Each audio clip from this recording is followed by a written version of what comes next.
Let's give some tzedakah today.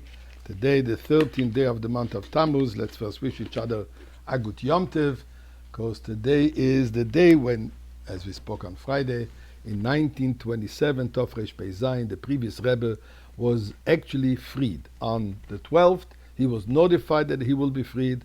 On the 13th, actually, he went home. So, obviously, Chag HaGeula. I want to share with you a personal account that Rebbetzin Fegelstock and her husband, Rabbi Fegelstock, were pillars of the Jewish community in Montreal, going back to the early 40s, where they were extremely active in the Chabad community, but in the wider community, Rabbi Fegelstock being a principal for many, many years, Mrs. Fegelstock, Rebbetzin Fegelstock, an activist in many kind of programs. And I want to read to you in her own words how she describes her relationship with the Frierdiker Rebbe, with the previous Rebbe. And this is what she writes. I was born in a small town, McKeesport, Pennsylvania, in the 1930s, where I was the only Jewish child in my class at school, the only Jew on the block, even though our family was very religious. My mother and father were both quite active in the Jewish community. My father taught an early morning class in the Talmud at the nearby synagogue, and afterwards he would go off to work selling dry goods door to door, good old Jewish business, a peddler. He did this because in those years, 1930s and 1940s, that was the only way of making a living and not having to work on Shabbat. I remember, Rebbetzin Fegelstock continues, my mother crying when she lit the Shabbos candles and praying that all her children remain Jewish. She was clearly aware that our environment was a breeding ground for assimilation. Those tears were very helpful.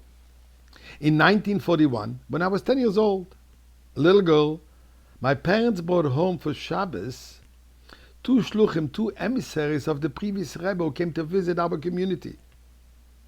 And that moment was a pivotal moment which changed our lives quite dramatically, as my parents became involved in Jewish outreach. My father started visiting the previous Rebbe in New York quite often, and he took me along to experience a Chabad Verbrengen. Verbrengen meaning where the Rebbe gathers with his followers, his chassidim, and shares different thoughts and so on. I remember that a lot of people were crowded in the room, and I couldn't see a thing. But then, a chassid by the name of Shmuel Isaac Popak, and I will be indebted to him for the rest of my life. He saw a little girl trying to stand up on her tippy toes. He picked me up and swinged me up so that I could catch a glimpse of the Rebbe.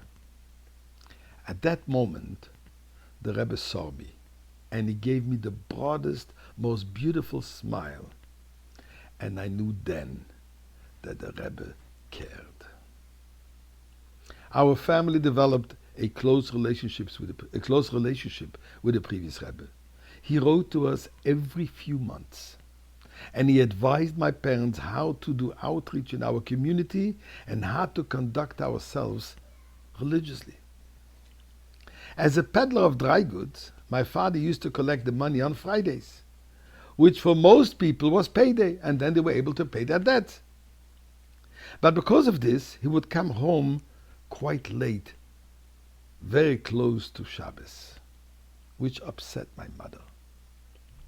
So she confided in the previous Rebbe.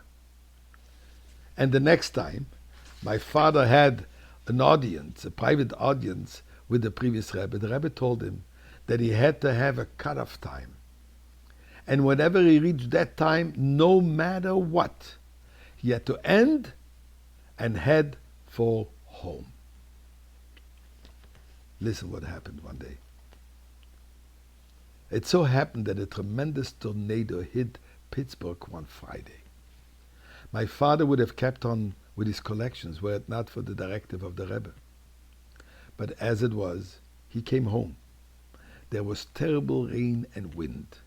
And I remember standing by the window and praying to God that he would come home safe and in one piece. And thank God he did.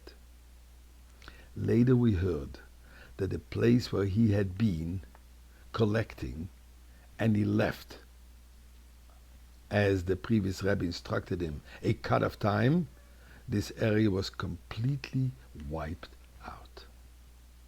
He was saved by the previous Rebbe foresight. So he saved my father physically, he saved my family spiritually, and we continued that relationship with the Rebbe. And we pray, she concludes, I pray to see the previous Rebbe and the Rebbe in the Beis HaMikdash with Mashiach now.